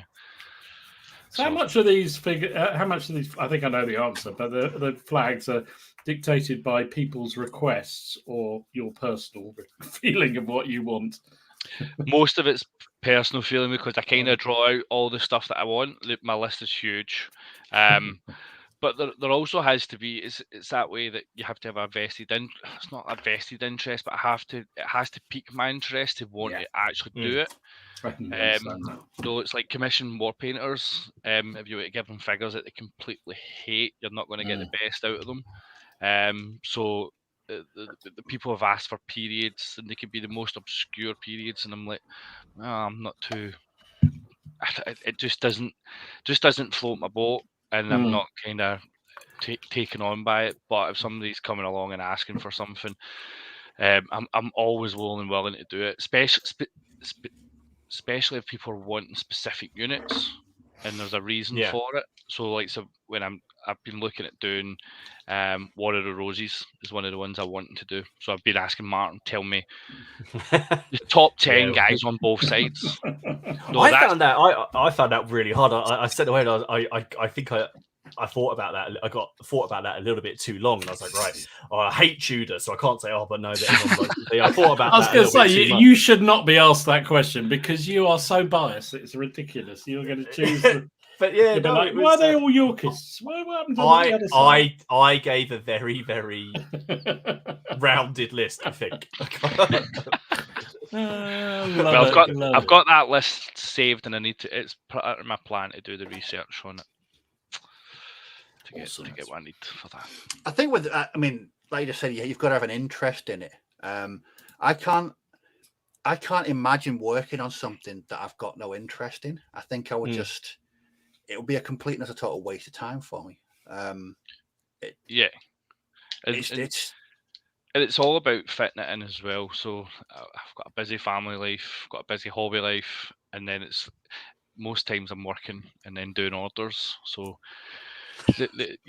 when you're finished, sitting doing a couple of hours of drawing doesn't always happen. So, and then try to write rules as well. I'm doing too much on my own, but I seem to thrive on that and like it. The last project I did where admittedly, I only did my 6mm Samurai. I was interested in it when it was kickstarted. Swiftly lost that, and then Ken issued some kind of stupid challenge, didn't he? He did. He was going to get his thing paint. Yeah, and then I sat and painted them. But that was the last thing, and I've got rid of a couple of things now that I bought just because I just don't. That's why I like my First Crusade stuff and my Wars of the Roses stuff, and those projects never going to end, they don't seem, because I just really enjoy the research. I really enjoy adding flavor to it. Same with the doing the Naval Brigade for the Zulu War. I love delving in and finding little stories and doing that. So that the thought of not doing something something that's a bit more laborious. It's the same with the figures. I've had a few requests for figures come in, and some of them have been really, really interesting and quite cool. Other ones have been not so much. You know, one of them was for a sleeping. I mean, it was. I think one of them was for like a sleeping night, and I was like, but can you just use a casualty? Yeah. Yeah. I didn't quite Use a was a bit casualty, just don't put any confused. blood on it. Put a wee blanket over him. Like a yeah. pillow. Yeah. His teddy bear underneath his Teddy arm. bear, So, yeah. Sorry, I just have to reply. Vicar said my treachery was breathtaking. It was, to be fair, absolutely. I think I like to think of it as acute people management. What else have we got here? Benjamin has said, is there any chance of a second Schleswig War flags as well? First Schleswig War would be lovely, but specifically the second. I don't know. I don't know anything about it. No, exactly. I don't know. I don't know. I don't even know anything about it. There you go, Benjamin. There you go. Benjamin's going to stick with 1066. Yeah. That's it. Yes. We Jimmy says it's good to know, good knowing not to jump into new stuff right away to make sure quality doesn't drop, and that's awesome to see. Talking about the other bits of approach, Gwindor said, is the WYSIWYG approach perfectly acceptable in medieval wargaming? I think it's acceptable in any wargame. Or whatever. Shaco's bit of one. He said, a very random question, but if you ever considered, because clearly you don't have as many projects already, but a book of flags, it'd be amazing to be able to flick through your huge collection and just see and compare them. It's not something I've looked into doing. There's been something I wanted to do with my figure ranges, and it's like a guide on how. It's not necessarily how to game things like the Jacobite Rebellion or the War-Washing Succession, but it's basically just saying, here's like the regiments, here's what their uniform was, and here's what their flag was, and kind of just take you through that process. So that's kind of the idea, but not necessarily a huge book. It's not something That'd be cool. I've thought about. That sounds an interesting option. That does sound. I know. Sometimes if I've looked at periods, I go on a rabbit hole, and I just end up confusing myself and then walking away. With certain uniforms, certain liveries, banners. Yeah, I lose focus a lot, so that'd be really helpful. That would be, yeah. I think, to be honest, most periods would benefit from that, because I think, especially when it comes to historicals, because I think sometimes, obviously, if you're passionate about a period, you just assume that sometimes everyone knows just as much or is going to be as excited about it as you are.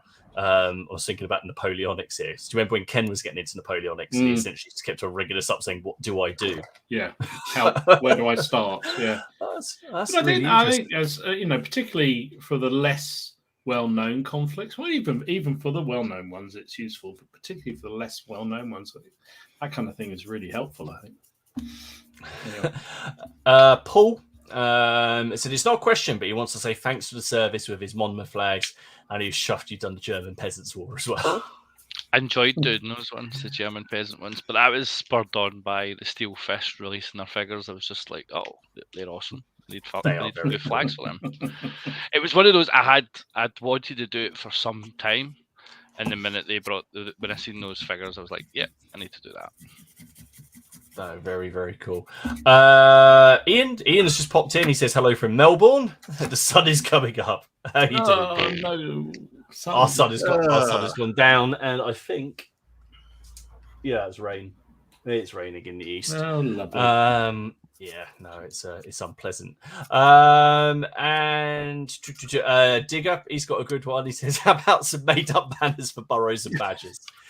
Why not just do a turnip while you're at it? Just stick just put a vegetable. But I don't know if you ever seen, but I did the flags last year, and they were very, very popular for April Fools. And it was a set of Jacobite flags, and it was Iron Brew and Haggis flags. And I was basically pretending that they were a new range, and they were really, really popular. People were going crazy for them and actually wanted those flags for their figures. Oh, fantastic. So you could have something as silly for burrows and badgers, no problem. Kind of thing. Have you ever thought about, or have you ever actually done any sort of fantasy, sci-fi type banners? Like You've that? got fantasy fantasy ones, yeah. haven't you? Yeah. I've got on my list to do fantasy human stuff. So I previously spoke with Nick Irie about doing some of the stuff that's in the Oathmark book. And doing some simple stuff for the humans. We've got the elves, we've got the dwarfs, I've got the evil armies. So I was wanting to do those kind of flags for the humans, and they'll pretty much be very like English medieval type flags, Wyram dragons and all that, and unicorns and stuff. I've got a project that's been on the back burner for quite a long time, but I'm going to need quite a few of your fantasy flags for it when I push that button. I don't know when that'll be, but just two more, and then I think we'll give Iain a break. We'll stop prodding him with, "Are you going to do this? Are you going to do this?" Roger says he's looking for Canada West flags to fight Fenians. I have no idea what he's. I'm not too sure what that is. That was after the American Civil War. The Irish that were all in America tried to invade Canada. So I do the flags for the Fenians. I'd need to double check to see if I've got anything for. And so I've got vast folders full of research stuff. I don't know if I've looked at the Canada. The last one, and I've kept it to a last because he's a pain in the ass, is Miller, who's been very specific to his own problem, which is he would love more ECW cavalry flags because he just can't find the ones that he wants without being specific. He just wants more. Just more. More. Just give him more. I have actually it's interesting to say is that I need to rework the ones so I changed years. When I first started, I had a certain style, and then I went to this newer style, and it was far improved. The English Civil War cavalry ones are still pretty much in the older style with the background and stuff, and I've been trying to switch them over, but I've done a ton of new flags for the English Civil War, and I've actually had them for about a year and a half, and I've just never released them. I've just sat there. I can hear the sigh from a ginger giant somewhere in wherever he is. Gentle giant. We're going to pop a photo. Ginger. I said. Oh, ginger giant. I thought you said gentle. I was like, oh no, not gentle. So yeah, I've got a ton of them. Mostly Parliament ones I was doing. Because I've got loads of there's loads of information on the cavalry. Just I need to spend the time. It's one thing drawing them, it's the second thing putting them all together and basically getting them all uploaded. I don't know what you do with your time, Iain. You just always doing so little. I don't know. Well, thank you for letting them interrogate you. Really, no problem at all. On flags. Don't quite easy on me. Yeah.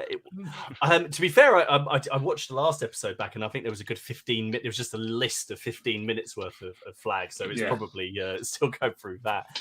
I think what we'll do, we've still got some time. Let's go through the viewer pictures. We'll give Iain a break, and I'm going to open this up. And Dan has done a French commission, and I've done two photos here. I've done two photos. It's not often we do two photos of the pictures, but I kind of thought this might give Steve palpitations, so I wanted to make sure it. Yeah. So here's the wide shot. Freaking hell! All right, and so these are LAB figures. So these are a commission he's done. Look Oh God! Holy smoke! Look at that. Yeah. Wowzer. I don't have. I just don't have the words. I really don't. It's awesome. Very, very nice. Very nice. Craig has been working on some French. Now, Craig put up a unit before, and I love this. I love the work. Oh, very good. Yes, it's really cool. Very like the base. You're just saying yes because there's a dead guy. I particularly like the left-hand side of that formation being blown apart. That's particularly good. Yeah, absolutely. See, and the first contact we ever had was because I put a British casualty on a base, and you were bemoaning the fact that I had a British guy getting in it. Johnny B. Oh, these are has yeah. done Johnny some. B. These are Katashan, aren't they? No, these are well, these are War Games Atlantic, not yeah, the Katashan. Space Nam. Right. Who is it Hoorah or something like that. They're lovely. They are so cool. nice. He's done a fantastic job on them. Again, so many really, miniature really cool. agnostic games out there that they could be used for these days. Just really, really nice. They are fantastic. Lovely work, mate. Iain has done a custom warband for More Time, 3D printed one. Oh, lovely. I do like it that the guy's weapon is essentially, is it a gravestone that's then wrapped to a brazier or something? Yeah. Oh God, yeah, it is. Brilliant. Very, very nice. Now the next one, I'm just going to put it up. Oh God! Wow. Just that is It's so David, and it's just fantastic. I mean, that's a pipe block, right? Yeah. Even Yorkshire's got to. Even Yorkshire's going to approve of that one. That's for sure. And the number and flag. Oh, that is awesome. Just awesome. Beautiful. Lovely work. Lovely work. Don has been working on his King's German Legion for defending La Haissant. Good job. Which Lovely. are really, nice. really nice. Lovely work. Lovely. Jonas has been doing multiple vehicles, but I like this one. I know it's not quite, but I like this. I like the simple things. Very, very cool. I can't tell you what it is. I'll have to let one of you two tell me. I think it's a Steyr, Steyer. German one, isn't it? Yeah, German car. That is cool. Really, really cool. Next up, so Matt's here. Now we don't have Ken to get it wrong again, but here is one of his original Bretonians. It's definitely a Bretonian. Not. Are you sure it's a Bretonian? Are you absolutely? I am 100% sure. 3D printed. You know, come on. Did you see the amount of vitriol? Yes. Someone wrote in the comments, "What a tosser." I meant to send that to him. So yeah, there we go. Matt, lovely work. Looking forward to seeing more of that. Miller, as we said, he should be painting, but instead he was out playing. Look, there he is doing his EC. I mean, it's not like he's hard to pick out of the lineup, is he? Is that an authentic beard, though? I'm not sure. I just like it that he found a jersey to match his beard. That's pretty good. The thing there. So no, he was at a reenactment this weekend, and it looked like he had a bloody good time. Yeah. When he should be painting. Matt has been playing some Blood Red Skies. Oh, nice. Oh, lovely. Oh, they're lovely, those spits, aren't they? Wow. Are they spits? They are very spits. cool. Yeah, they're really nice. Really nice work. Steve has been playing more Kings of War, and these are his elves, or elves versus Northern Alliance. And I just like this because it was elves riding like little dragons fighting people riding goats. Because I love it. Fantastic. Lovely, lovely, lovely stuff. Stu has painted up a few models. There you go. Hey. I don't know where he got those from. Shady manufacturer, that one. Yeah, I know. I like it that he got one of my miniatures and chopped it up and repositioned everything. I did because I hadn't actually tried doing that yet. But yeah, so he's painted those up. I quite like what he's done. He's done them in for Nibley Green, the Battle of Nibley Green, and he's painted them up as Lord Berkeley's or Berkeley forces. So very nice. Stu's got a real good. The style of his painting is really nice as well. And then Thomas is through his Orc Warmaster. Oh wow! Really nice. Really nice. I think he said is that 1,500 points or something like that? But really, really nice. Lovely stuff. See, that makes me want to do a small scale fantasy army. Yeah.